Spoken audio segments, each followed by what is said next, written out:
Olha só, já pararam para pensar em como a gente organiza o mundo? Sério, da playlist de música no celular até o jeito que a ciência classifica os seres vivos, tudo, mas tudo mesmo, se baseia numa ideia fundamental.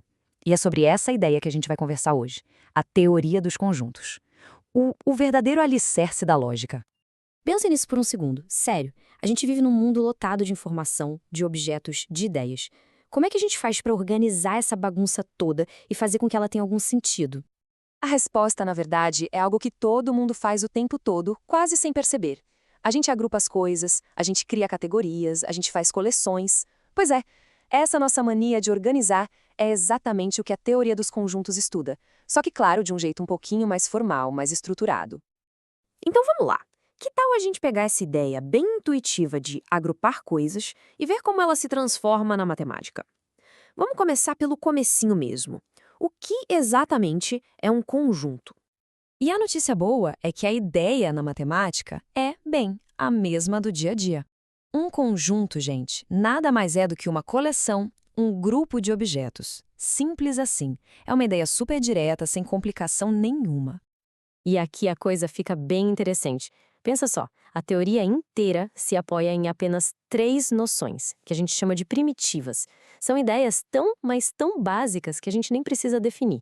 São elas: primeiro, o próprio conjunto, que é a coleção. Segundo, o elemento, ou seja, cada objeto dentro da coleção. E terceiro, a pertinência, que é só aquela relação de dizer se algo está dentro ou não está dentro do conjunto. Ok, beleza. Agora que a gente já pegou a ideia, a gente precisa aprender a falar a língua dos conjuntos. É isso mesmo. É como se fosse um novo idioma, mas bem mais fácil, prometo. Ele tem uns símbolos bem simples para a gente conseguir expressar essas ideias. Vamos pegar um exemplo bem prático, então. O conjunto dos algarismos romanos. Ele é formado por aqueles elementos que a gente já conhece: I, V, X, L, C, D e M. E olha só, na matemática a gente sempre coloca eles entre chaves. E aí, uma pergunta bem simples.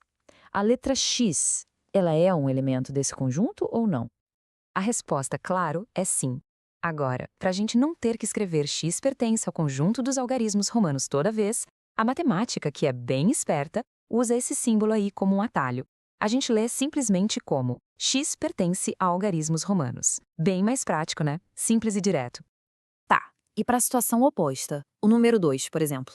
Claramente não é um algarismo romano. Para isso, é mais fácil ainda. A gente usa o mesmo símbolo, só que com um risquinho no meio. Aí a gente lê: 2 não pertence a algarismos romanos. Pronto. Essa é a base da nossa conversa sobre conjuntos. Beleza, então a gente já sabe o que é um conjunto e como dizer se algo está dentro dele ou não. Mas, e para descrever um conjunto para alguém? Como é que a gente faz isso? Basicamente, existem duas maneiras principais.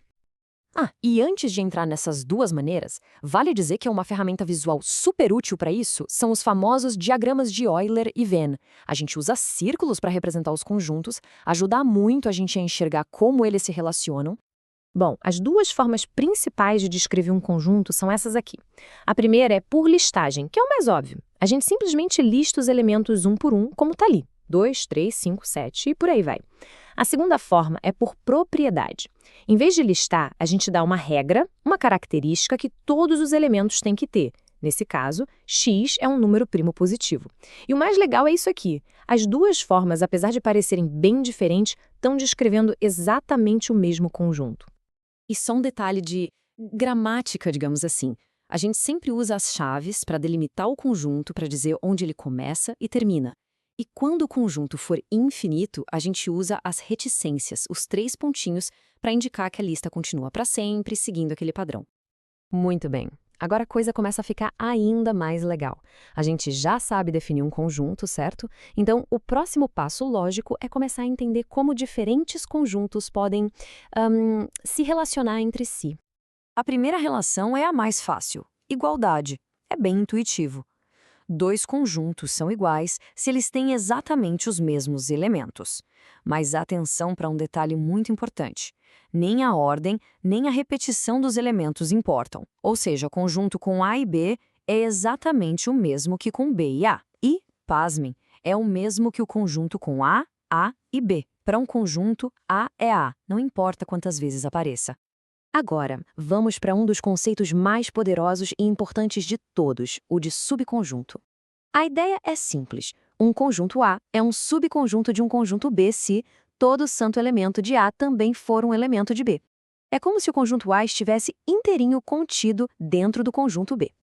Vamos olhar uns exemplos para isso ficar super claro. Olha ali, o conjunto AB é um subconjunto de ABCD. Por quê? Porque tanto A quanto B estão lá no conjunto maior. Fácil, né? Outro exemplo, o conjunto de todos os números pares é um subconjunto do conjunto de todos os números inteiros. Afinal, todo número par também é um número inteiro.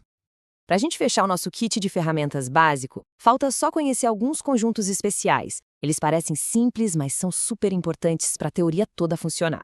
O primeiro deles é o conjunto vazio. O nome é autoexplicativo, né? É um conjunto que não tem nada dentro, nenhum elemento. A gente pode escrever ele com aquele símbolo, o φ, ou simplesmente com um par de chaves sem nada dentro. Querem um exemplo concreto para isso não ficar tão abstrato? Pensem aí, qual é o conjunto dos números primos positivos menores que 2? Não tem nenhum, certo? O primeiro número primo é o próprio 2. Então, esse conjunto aí é um exemplo perfeito do conjunto vazio. E aí, no extremo oposto, a gente tem o conjunto universo. Mas calma, ele não significa tudo que existe no universo, não.